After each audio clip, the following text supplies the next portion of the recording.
The views and opinions expressed on the Veterans in Politics show and podcast are those of the guests and hosts and do not necessarily reflect those of Vegas All Net Radio, its affiliates, or its parent company.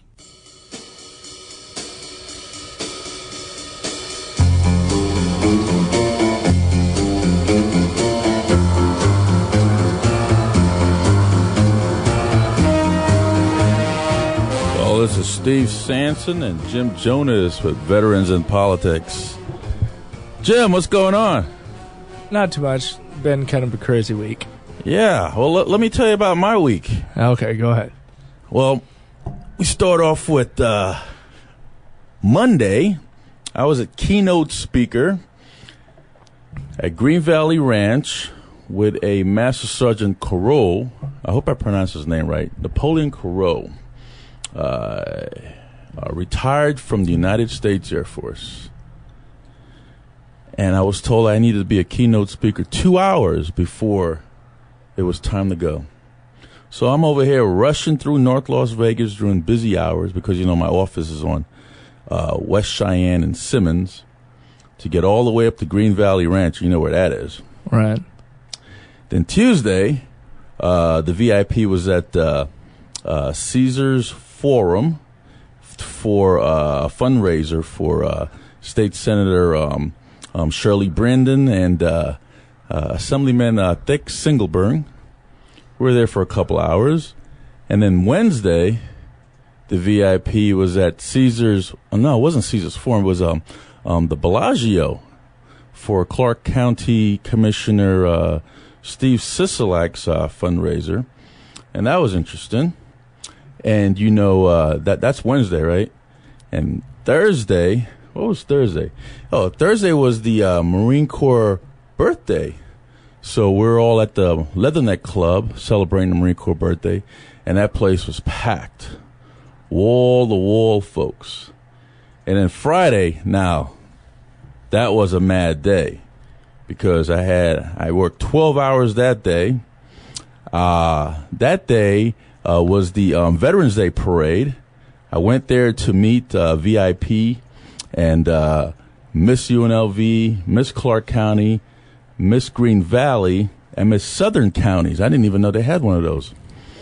So they were all at the parade with VIP members and left there, went back to my office, did a seminar on small claims court, left there. And then, what was I doing? Oh, I was keynote speaker for a veteran event. And then I showed up and I was on the radio for Synchronicity. They did a special veterans tribute, so they had me as a guest on that show as well. And then I showed back up at the Marine Corps League for a cake cutting ceremony. That was yesterday. So this week has been really, really, really packed and filled with a whole bunch of stuff.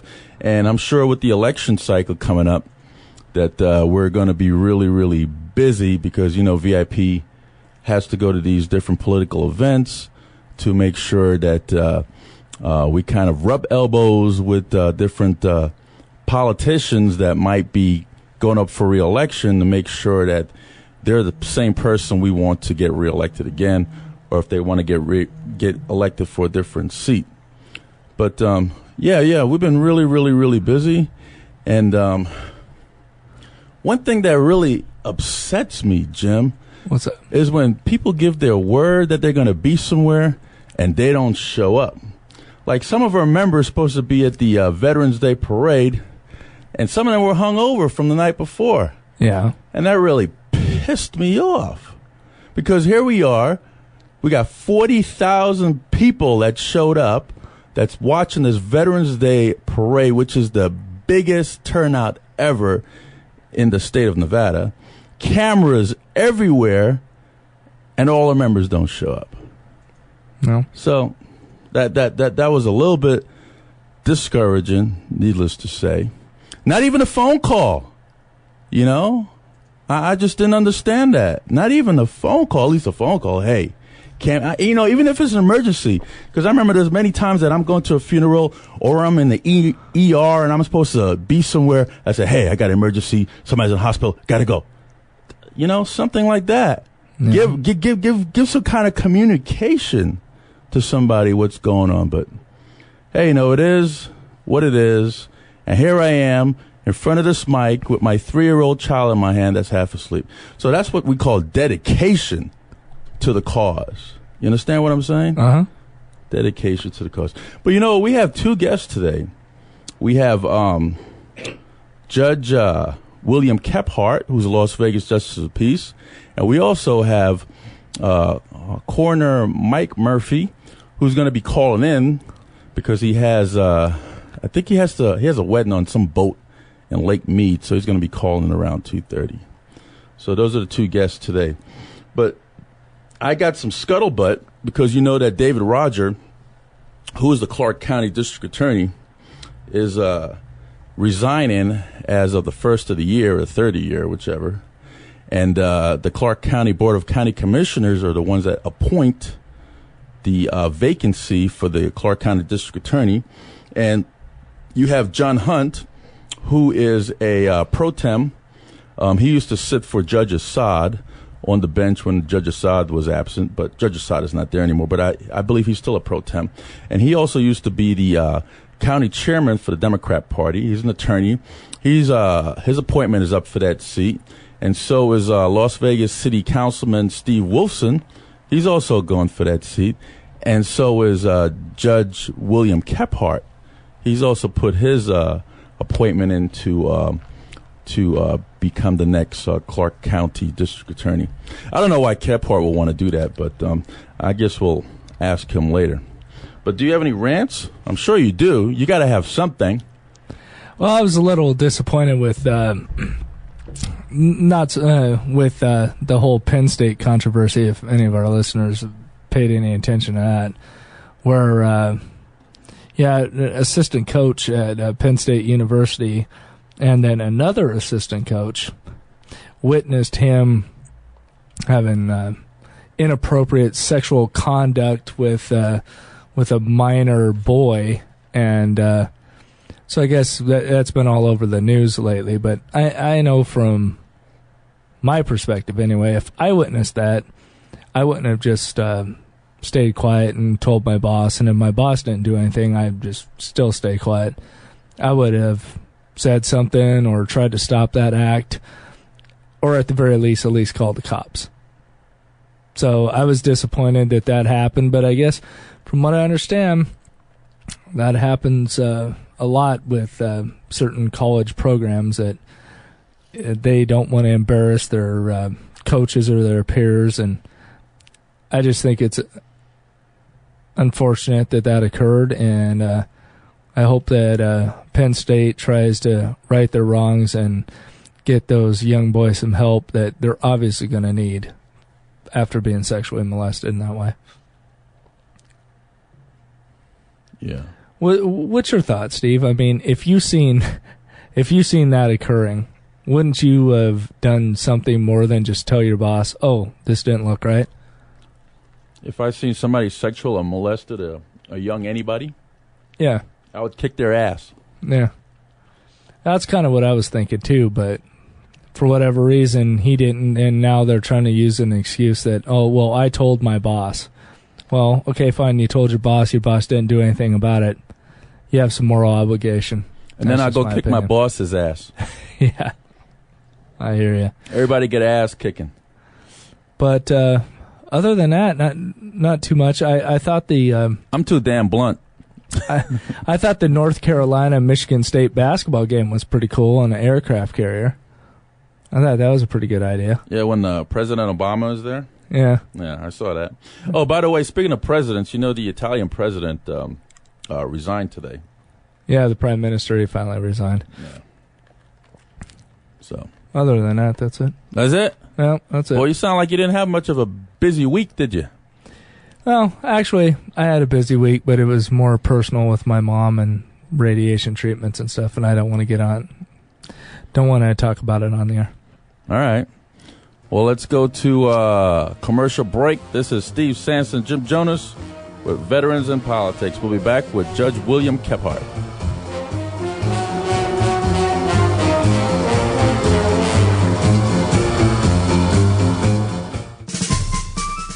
This public service announcement is brought to you by Veterans in Politics International. The Veterans in Politics mission is to teach, educate, organize, and awaken our veterans and their families to select, support, and vote intelligently for a better world, and to protect ourselves from our own governments and a culture of corruption, and to be the political voice for those in other groups that do not have one. There are too many homeless veterans, and more help is needed from the VA. Every veteran service organization post should adopt a local homeless veteran. The funding of VA medical centers is inadequate, and building a VA hospital in southern Nevada is moving at a slow pace. The budget has been flatlined for too many years.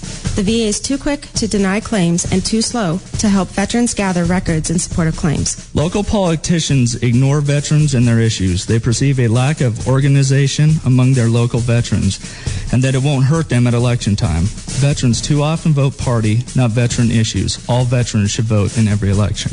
The news media give inadequate coverage to veteran issues and events. You must send letters to the editor and voice this concern. Please contact your members of Congress and Senate and urge them to co-sponsor key legislation in supporting our veterans. Please support Veterans in Politics.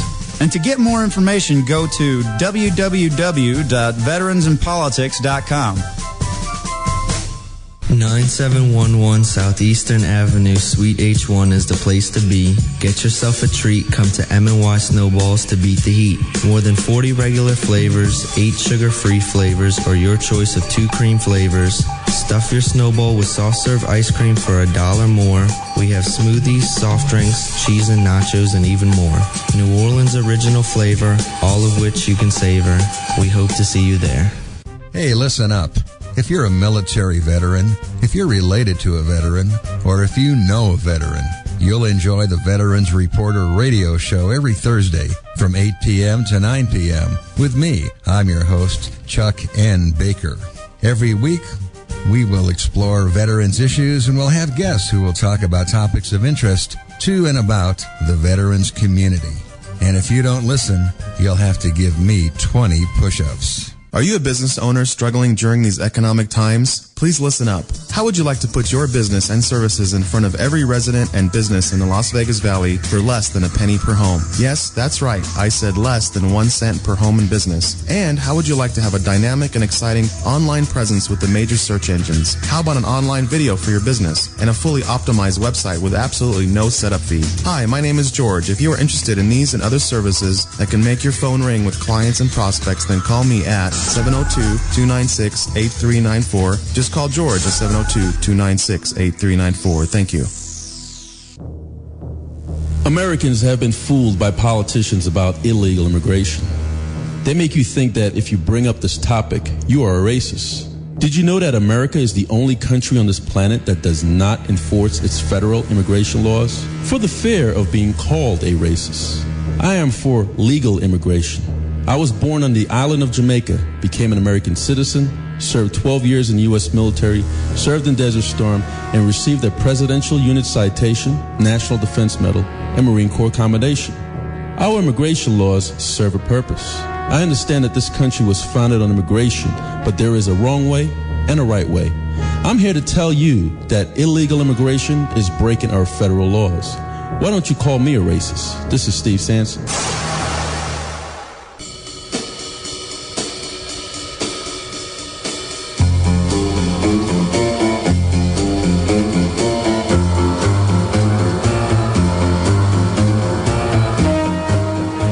We're back. This is Steve Sanson, Jim Jonas for Veterans in Politics. We have live in studio Judge William Kephart, who is a Las Vegas Justice of the Peace. Judge, how are you doing today, sir? I'm doing fine.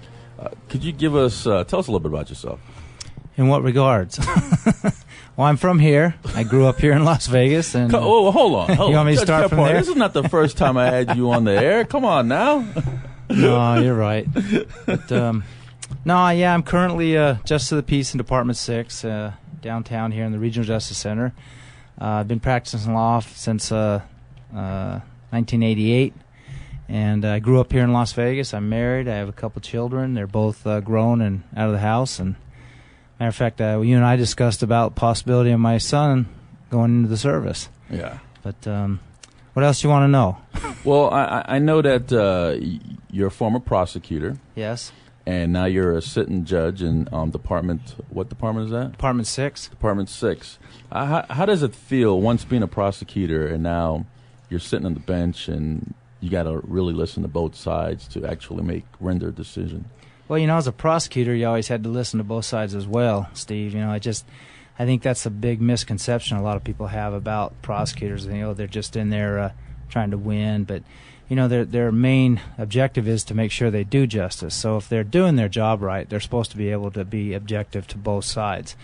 I always felt I was pretty comfortable with that.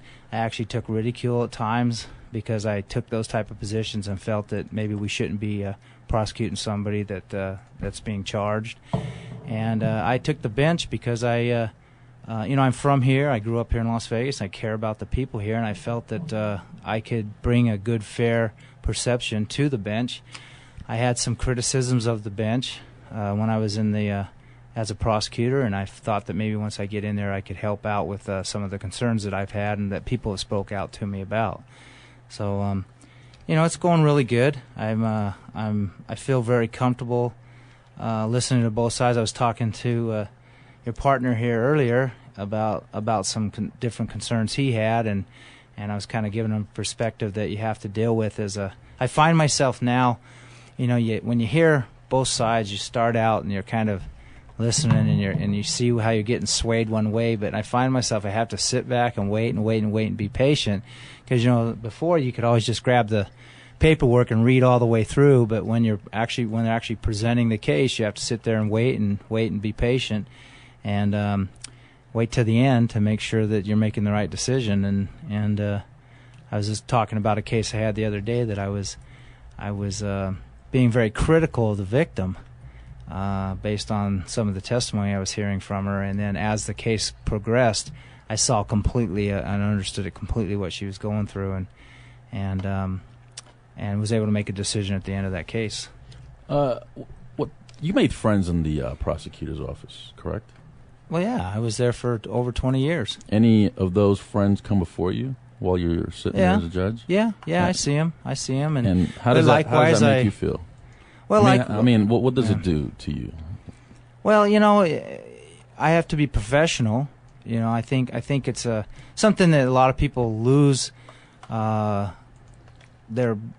I guess, perception. It gets jaded in some regards when they're sitting on the outside watching in, and you have to be professional. You have to understand the two sides' positions. I've got a lot of friends that are defense attorneys as well. A lot of friends that are public defenders and defense attorneys and prosecutors, and and I'm a critic of both of them. I think that if they come in there and they're expecting that just because they're my friend that they want to abuse their friendship with me, hoping that I'm going to make a decision just based on that, I think they have a wrong perception of me, and I don't think I could be their friend if that's how they felt about my friendship, and I don't think I've seen that. I fortunately I think that they've given me the respect that I've earned, and I feel really grateful for that. That was something your question that you asked was something that I always thought about. Is that how are people going to perceive me in there? Are they going to perceive that I'm not fair because prosecutors would come in front of me and would I automatically rule in their favor? But I actually find myself reaching a little further the other way to avoid any appearance of impropriety, and sometimes I find I have to catch myself. I have to step back and then look at what the standards are and what my obligation as a judge is, and what the requirements of the parties of what the proof is. And I've caught myself looking at it that way, and when I'm done, I feel comfortable with what I've done, and I have no problem going on that day. And I think that's just because it's just the way I was raised, and that you have to be a honorable person, and I don't think I could be if I'm just going to be ruling because of friendships and that. Right. So I made a statement earlier during the show that you put an appointment in for a district attorney. Was that statement incorrect? Yes, it is. I've had a lot of people approach me for that and ask me about it, but what's their names? I'm not. There's a lot of people. I mean, friends of mine that I work with, friends of mine that are outside the court, that are not involved in the law, but are affected by the community's leaders and that. But there's a judge is under a different set of rules, so to speak, when it comes to political situations. And right now, I actually went so far based on the people asking me. I actually asked for an opinion from the Attorney General's office to make a decision on whether or not it's appropriate for me to even apply for it, to even lobby for it. Definitely, I can't run for it. I'd have to resign my position as a judge now. And I've told everybody if the county commissioners saw fit to believe that I would be the most appropriate person to do it, and they appointed me, I'd be gladly take that position. But I'm not out actively lobbying for it or asking people to support me or sending letters to people. And I know that's going on. I know because I get calls from people asking me, hey, I thought maybe you'd want to do this. I got a letter from so-and-so, and they'd ask me what I think. I said, well, consider it, until you hear otherwise. But I get people calling me up and asking to submit letters when they run for appointment, when they put their names in for appointment for JP or a district court judge all the time. Yep. But right now you're waiting for a AG's opinion. Right. If you could put your appointment in. Let's say the AG says yes. Mm-hmm. Why would you want to pursue the district attorney's job instead of staying as a judge? Well, it's not so much that I'm seeking it. I'm just saying. Hypothetically speaking, if I wanted to, if I wanted to be DA or whatever, well, I was always comfortable there, and I think that there's some things that need to be addressed in the community, and I'm not throwing any disparaging remarks or anything on the previous district attorneys. I just I felt real comfortable there, and it's a position that people have thought that their confidence in me would be a good spot for that. But right now I'm very comfortable with what I'm doing.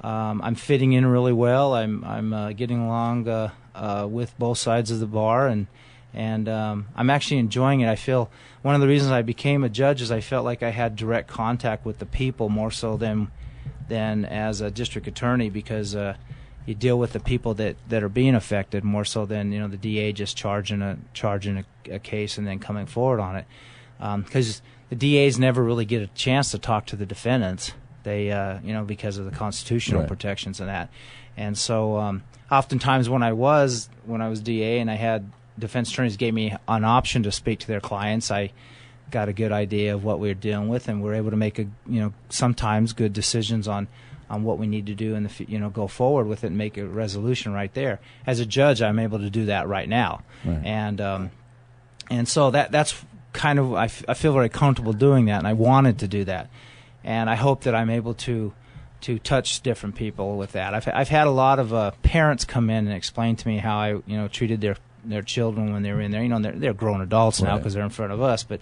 oftentimes your parents will show up with you until you 30, 35 years old, and because maybe they need that little extra help, and I've had an opportunity to get involved with these individuals and felt pretty good about it, and to get back to your question with regards to the district attorney, it's just people have come to me and just said, Bill, you're from here, you understand the concerns and the questions and answers and issues and law enforcement concerns, and you have a good heart, and maybe you would be a good prospect to help us with the district attorney issues.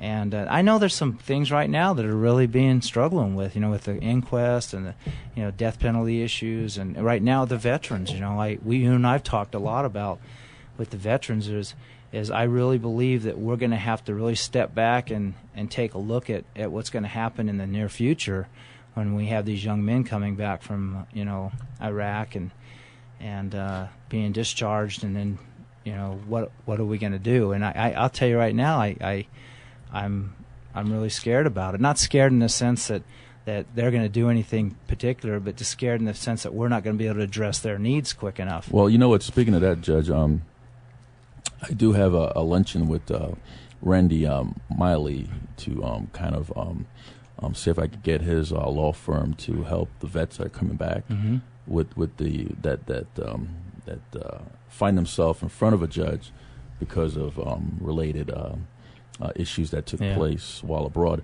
But I also supposed to be also meeting with the deputy chief for Clark County District. For CCSD, and talk about changing.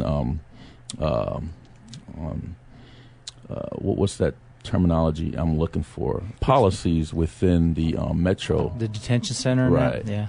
Well, Steve, how they handle the PTSD. Yeah. Well, you and I talked about it, and I was talking earlier. Is that maybe a big campaign that you can get involved in, and I'll be glad to help you any way I can. Is we need to get educated on what PTSD is, right? And and are we going to have a lot of individuals? I venture to say we will. We'll have a lot of individuals coming back from overseas that aren't necessarily affected with PTSD that will find that that's a possibility. They can use it as a crutch and maybe abuse it. And we need to be able to address it, and we need to be able to identify it. And but you want to know something, Judge Kephart? Every military service member suffers from PTSD, whether going through their training or whether going through combat. They all have it. Okay, some show that some right show, there. Some show it more than others, and some don't show it at all. Some show it by working. They work a hell of a lot just so they could just keep themselves active, so they could mask and not see the memories of like me. I work all the time. People tell me you need to go get some sleep, and I'm constantly working. I'm constantly involved in something. Well, see, that just shows you my ignorance of it. You know what I mean? I don't know. I don't know what signs I would be looking for when somebody comes into my courtroom, and I hope, just from talking and trying to be educated in that area, that I would be able to address it and find out. But I rely a lot on my attorneys, the litigants themselves, on how they're, what they need, and they need to be able to ask. And fortunately, because we have started the Veterans Court, I think we've. How do you handle veterans that come before you, Judge? Well, veterans that come before me, you ask them if they're military veterans, right? Okay. Yeah. What I basically do, my whole courtroom, I leave that out for everybody. I just tell everybody, if you're a veteran, I want you to tell me when you come up here, because there may be some additional programs that can assist you. Right. And our Veterans Court works really well because we have individuals that are in there that can be with other veterans, maybe address the similar type of needs that they have, and not have to reinvent the wheel with them. Right.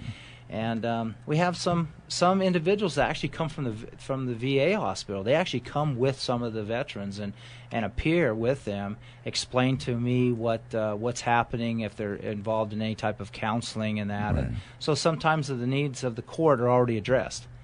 I've had a number of commanders, or I guess they're commanding officers, have appeared with on behalf of or with their with the defendants, right. And to kind of let me know there's other things happening. An individual may come in front of me and be facing a fine, and in a similar situation, if he's not a military, he may face a fine, say $500, and you have a military guy who's kind of a similar case. You'd say, okay, I'm going to fine you $500, but then I'm made aware that he's done all of these other things that the military's done to him. Maybe has taken a stripe from him, or fined him money themselves, and he's also faced additional concerns before a military tribunal. So, when I look at it that way, I think of, well, is it being fair then to this gentleman that he's having to do something additional to the, paying his debt to the state of Nevada when he's paid his debt to the military? Yeah, you see what I mean? see that we fight against double jeopardy, and here you are, the same organization that fights against double jeopardy is not immune from it. Right. And being in the military, you get charged with the crime. Right. If it happened off base with the state or county, and then the military also charges you with that same crime. Yeah, I know. I haven't had it actually addressed in the sense that you're talking about. Because you're looking at two different. Actually, clearly, the law talks about the two different tribunals there. You have your military tribunal, and then the state or the municipalities. Right. And that is recognized as two different tribunals, and it's I think it's kind of unfortunate. It is, but I've never had anybody raise that with me. Now I'll probably get a flood of it based on this talk with you, but that's fine. I'd love to hear that and work through it and see if there's something that would be that we could do and recognize the fact that they're being possibly punished twice. Yeah, they are. Well, I've witnessed it. I've seen it. Because I used to get punished twice all the time. So, Judge, let me ask you, what do you think the VA could do to help correct that, to where it wouldn't be getting punished twice? Well, see, the issue is this, is that in the state of Nevada, there's, let's just use the DUI. All right, you get for driving under the influence, and they're not on the base. If they're on the base, there is some arguments that there's a concurrent type of jurisdiction there, but technically the state or the municipality will not get that case. That it happens right there. But if it happens out in the city, and it's a military man, and he ends up getting arrested for it, then usually what happens, he goes to jail, and then probably his commander comes and picks him up, and he ends up probably going to jail on the base too until they decide what they're going to do with him there. I don't know if necessarily the VA is the place that would be where you'd address it, unless the VA or unless the military recognize the same statutory requirements of the state. A DUI, the only reason I'm using this is because the DUI is simple to explain. There's a standard fine, there's a standard possible community service. They have to do the DUI school victim impact panel, that type of thing. If I knew those were being addressed by the military, and no one's telling me now. That's what's weird. When I have those type of cases, no one's telling me that. They're just telling me that he's been punished. He lost a stripe. His pay's been cut. That kind of thing. Well, they fall under the UCMJ Uniform Code of Military Justice. All military personnel falls underneath that federal law, whether they do something off of a military installation or not. Mm-hmm. But what I'm saying is, if they came to me and said, you know what, Judge, this young man has, through the military, has been ordered to confinement of 48 hours. He was ordered to complete a driving under the influence program. He was ordered to go to the victim impact panel. If I hear that, I'm not going to require him to do it again. But see, the problem is the same punishments aren't consistent. Right. So then the state says, well, we're entitled to this because he did this in our community, and the military says we're entitled to this because he was a military man and he violated our code of military justice. And so, but with regards to the VA, we talked earlier, is the VA handles a lot of the they do handle a lot of the counseling issues and that, and fortunately, because they are starting to work with our courts, we're being educated about that. What programs are they doing? Right. What programs do they have that are consistent with what would be required by the state of Nevada? Right. And and it's working out pretty good. I think, at least what I'm seeing, and like I said, I keep coming back to this, but I just don't think at this point in time we're completely ready. I hate to say that. I'm pretty blunt when it comes to this because I truly believe that we'll do whatever we can. Right. But we're going to need people like you to get us more up to speed and what we need to do with these young men that come back from the military that are they're going to be out of work. They're going to be suffering from PTSD. And they're going to be mad as hell. In some regards, yeah. And today's the Marine Corps birthday ball at the Orleans. Right? Today? Yeah. Okay, well, how do you do that? Hoorah? That's hoorah. Hoorah, yeah. Okay.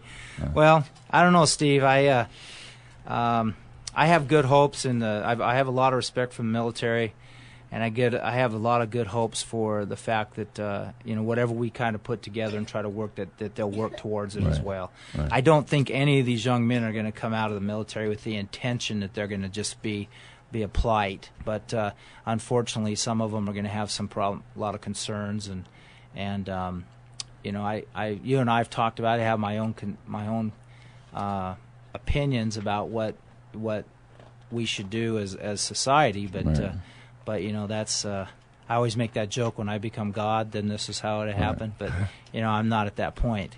And, I have a big heart for the young men and women that are in our military. I really do. And I try to do anything I can to work with them. And the problem is I need to recognize it as well. They need to tell me. I need to hear from them. Unfortunately, sometimes that's not the case. Oh. So we want to thank you for coming on, Judge Kephart. I know you have somewhere to go, and I don't want your JEA to give me a call, chew me out. So thank you so much. That's Bill Kephart. How could the listeners get a hold of you, Judge? Well, they can reach me at my chambers. I'm at 671. I think it's 3392 is my chambers. They can reach me there. I have an actual website. It's Judge Kephart for Congress? No. It's actually kephart08@gmail.com. Okay. And I respond to those pretty well. I get a lot after I talk to you. I'm on these type of shows. I'll get some of those for a little while, and then they get phase out. Guess. But yeah, that's how they can get a hold of me. And I'm open to anybody. I have people come in. I've had actually people come into my court, sit in the back just to observe, and then I'll send folks in your courtroom.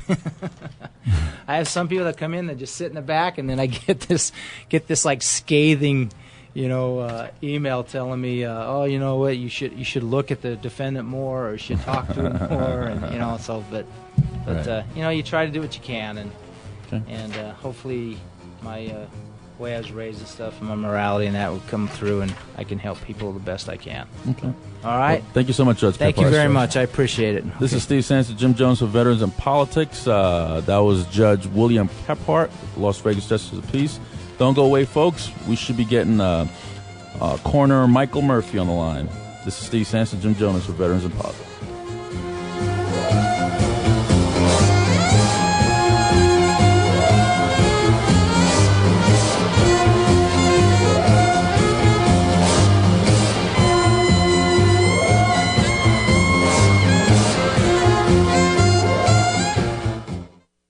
Veterans in Politics takes a proactive approach to provide you, the veteran, with the political voice for which you fought and served. Veterans in Politics is becoming the premier veteran organization of the 21st century, with political candidate interviews, insight, and endorsements. Public speaking engagements in support of American values. Radio shows to keep you updated on the latest in veteran and military support operations. Providing job placement and business support. Go to veteransinpolitics.com today and do your part in defending liberty.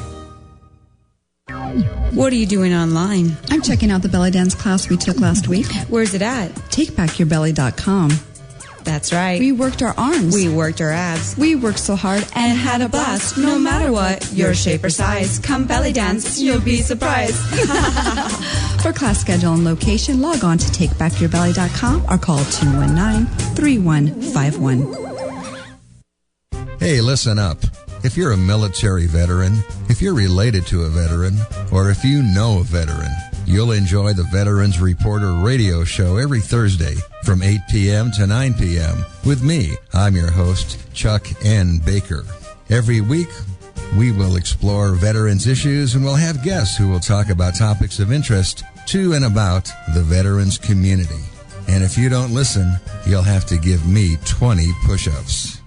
Are you a business owner struggling during these economic times? Please listen up. How would you like to put your business and services in front of every resident and business in the Las Vegas Valley for less than a penny per home? Yes, that's right. I said less than 1 cent per home and business. And how would you like to have a dynamic and exciting online presence with the major search engines? How about an online video for your business and a fully optimized website with absolutely no setup fee? Hi, my name is George. If you are interested in these and other services that can make your phone ring with clients and prospects, then call me at 702-296-8394. Just call George at 702-296-8394. Thank you. While growing up, I've always asked my family, who is my father? I was told the name of a man. When I became older, I looked for this man and found him. He thought that I was his son as well, but after a DNA test, it was discovered that my family was lying to me all my life. I pressured my family to give me the real identity of my father. I then became suspicious and took my grandfather's DNA. After I buried my grandfather, 2 days later, I discovered that my grandfather was, in fact, my biological father. I questioned myself and asked, what is my purpose on this earth? I should have never been conceived. But when I look at my 4 children, I knew that everything happens for a reason. This is Steve Sanson. Find your identity.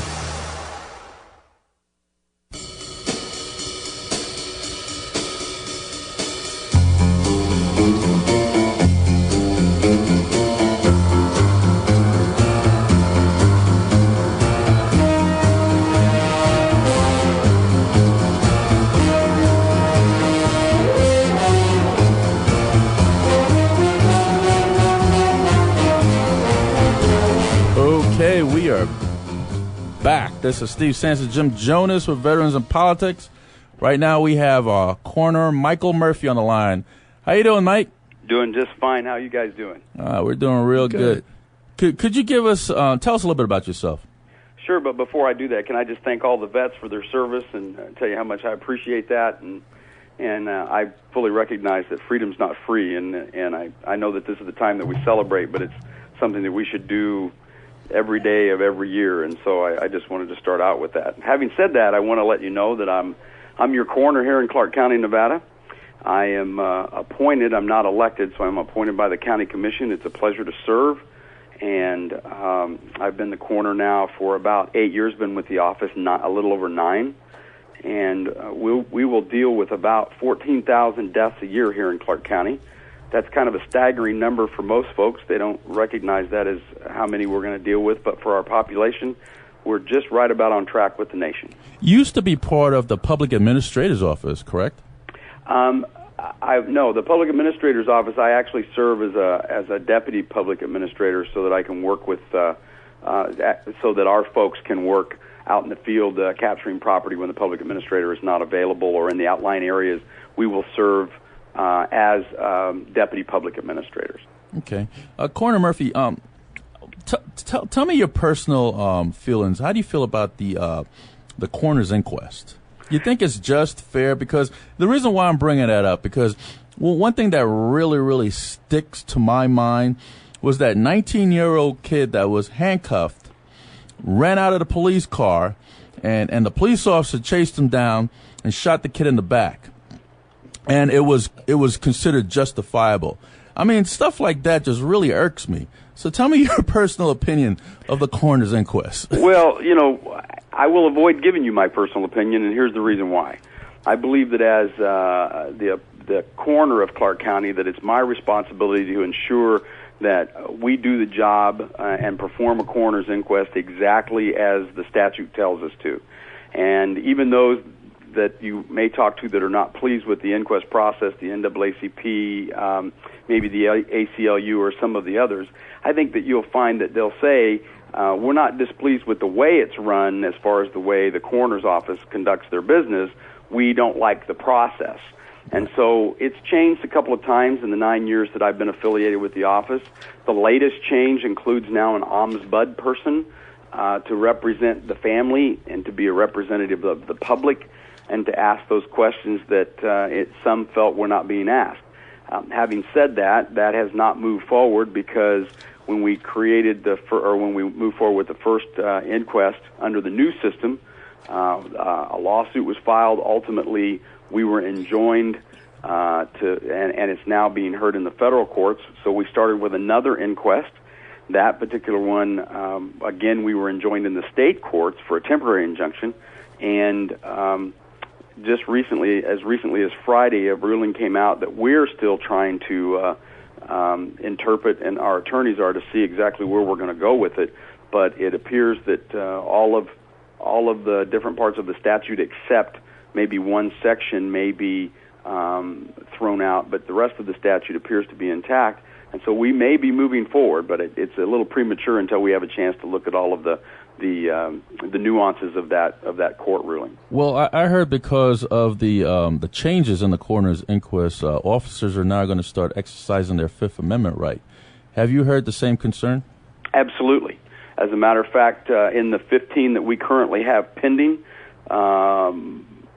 many of those that specifically happened after the new inquest process was put into place, the officers have exercised their Fifth Amendment right. They've always had the right to do that. And one of the things that most people don't realize is that the coroner's inquest process, from its inception, the officers coming and testifying has always been voluntary. They've done that of their own free will, and they are not required to do that. So they have always had the right to exercise their Fifth Amendment, and now as a result of this change, they've decided that they're going to exercise their Fifth Amendment. Okay. There was another case that came to mind, and you and I talked briefly about this case. That's the Buffalo Jim case. Sure. And Buffalo Jim was one of the persons that was instrumental in filing charges against Rick Rizzo for tax evasion with the federal government, and end up losing his business, which would be the Crazy Horse 2. And 2 days after Rick Rizzo got out of jail, Buffalo Jim ended up dead. What's your take on that for the record, Mike? I can tell you that there was what I consider to be an extensive investigation that was done in reference to that. It was looked at multiple times by both law enforcement and our office. We work closely with the family and their representatives in reviewing additional information that they provided us. And I believe that our cause of death and manner of death are correct. I've spoken as recently as about 2 to 3 weeks ago with Buffalo Jim's daughter, and she says she may have some new information that she wants to bring forward, and I have explained to her that we will be more than happy to review that information. The issue that our office's responsibility is that we're to prove the cause of death, the medical reason why someone ceases life, and then the manner of death, which is the method by which someone dies.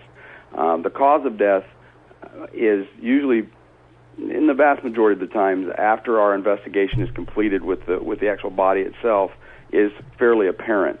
The manner of death, which is the method by someone dies, whether it's a homicide, a suicide, a natural death, an accidental death, or in some instances may become an undetermined death, which is a very small percentage of our cases. That is more based on the circumstances of the death itself, the death scene, all of the circumstances leading up to the death, and then maybe information that may come to light after the death.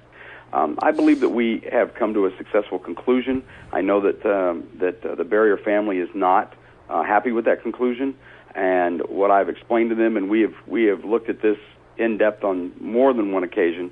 But again, if new information comes available, we never say never. We will always look at that information. And there was one other question that I really wanted to bring up to you. I remember during the sheriff's race, your name was brought up a lot because the question was who could arrest the Clark County sheriff. And according to Nevada revised statutes, you're one of 3 people that could arrest the Clark County sheriff. How did you even get into that group, and especially being appointed? Well, I think what you need to remember is the term coroner, let's take a little trip down history lane, goes back to the Old English law and literally to the crown, and that's where the term coroner of the crown comes from, is from British law. So when settlers came across the pond, so to speak, to the New World, and they settled, many of the Old English law and some of the common law came with them, hence the coroner. And so the coroner was to act as an official of the crown back in England, and was to do several things. One was to determine death, and then I think in those days it was also to assess taxes as in reference to the estate. But you're not a peace officer, right? I am not. I mean, I'm a former peace officer. I'm a retired peace officer, but no, I am not a peace officer. Okay. And so the bottom line is it literally relates back to the Old English law and to common law, and then I think it just carried through as the years went on. So, Coroner Murphy, you're a layperson. Do you know anything about dissecting a body or anything like that? How did you end up being the coroner? Well, the way the statute works in the state of Nevada, and specifically in Clark County, it says for you to be the coroner, and I want you to think of my position more as equivalent to a hospital administrator. And you'll notice that if you look at most major hospitals, they are not run by doctors. They're generally run by administrators, and so that's what my job is. I can tell you that when I came on board, the statute says that either a medical doctor should run the office or a law enforcement person should run it with 15 years law enforcement experience, 5 in police management. I'm a former deputy chief and chief of police, 5 in general investigation and general police work, and I had about 21 years service when I came to the office, and I did fulfill that criteria. There were about 50-some-odd people that applied. Half of them were physicians, and I think Clark County's looked at it and said, we don't want our doctor dollars to be spent on worrying about budgets and schedules and, speaking for the office and being the voice and the face of the office. We want our doctor dollars to be spent in the autopsy suite. Having said that, the actual autopsy is done by a technician who is trained by us with the physician present, observing and dictating information. During that process, there's a time where the evisceration is done, which is the removal of organs. I am trained to do that and can do that, but can only do it in the presence of a physician. And then the physician takes over and begins the dissection process, and of course during the whole time is of the actual organ itself. And then of course during the whole time is present, observing and recording pertinent information. Well, Coroner Murphy, I only have one question for you. A lot of people ask me this when I watch different shows and stuff. Who would want to be a coroner? So, I mean, that's my big question: is who would actually want to be a coroner? Dealing with death every single day. What's that like? That's a great question, and let me answer it in several parts. The first one I'm going to tell you is that I consider this job as being the coroner to be an honor and a privilege. And when families entrust us with their most precious possession, which is their loved one, we make sure that we treat that body and that loved one as if they were present at all times. Now, we have a job to do, and we will do that job, but we are always remembering and constantly in our mind that it's our responsibility to speak for the decedent. And that's really the only person we speak for. We don't speak for prosecution or defense. We speak for the person who can no longer speak for themselves. Having said that, I'm going to tell you that it is not something that I aspired to early in my career or even later. It was something that came available. I saw it to be a very intriguing job. It involves you in every case that involves death within the 8,060 square miles that it's known as Clark County, where 75% of the total population of the state of Nevada resides. It is an absolutely fascinating job, but most importantly, it is a job where you deal with families at their worst moments, and it gives you an opportunity to turn them towards the light that oftentimes is very, very far away. And if you can provide them with some resolution, and because you notice I won't use the term closure because I don't think you can ever close the hole in the heart of a person who's lost a loved one, but if you can provide them with some resolution, I'm going to tell you that is an absolute honor to do, and the staff that we have at our office considers their job to be an honor and a privilege, and we take that very seriously. Before you go, Coroner Murphy, could you tell us your annual budget and how many folks work in your office? Sure. Our budget, of course, has reduced greatly over the last couple of years. We're about $4.1 million now. We have 75 full and part-time folks that work, and we offer services 24 hours a day, 7 days a week. Investigative services, administrative services are 5 days a week, and then our forensic staff, of course, is available, and we actually do autopsies 7 days a week, 365 days a year. From the time a body arrives at our office to the time it's ready to move forward so that the family can complete their process of grieving or maybe go on with their process of grieving, I should say, and cremation or burial, whichever they choose. We want that body to leave us within 24 to 30 hours. Our staff works very hard at that so that they're not held for any longer time than that. Now, the actual reports, different than what you see on TV, those types of things, a lot of the lab work and everything will take 4 to 6 to 8 weeks minimum to get done, and then the reports will be completed, and then we'll be able to issue a final report for the family. All right, thank you so much, Coroner Murphy. How could we get a hold of you? You can always reach me through the office at 702-455-3210. That's Coroner Mike Murphy with the Clark County Coroner's Office. This is Steve Sanson, Jim Jonas. Until next week, and don't forget, tonight is the Marine Corps Ball at the New Orleans. So all you Marines out there, make sure you got your ticket. 'Cause there ain't no doubt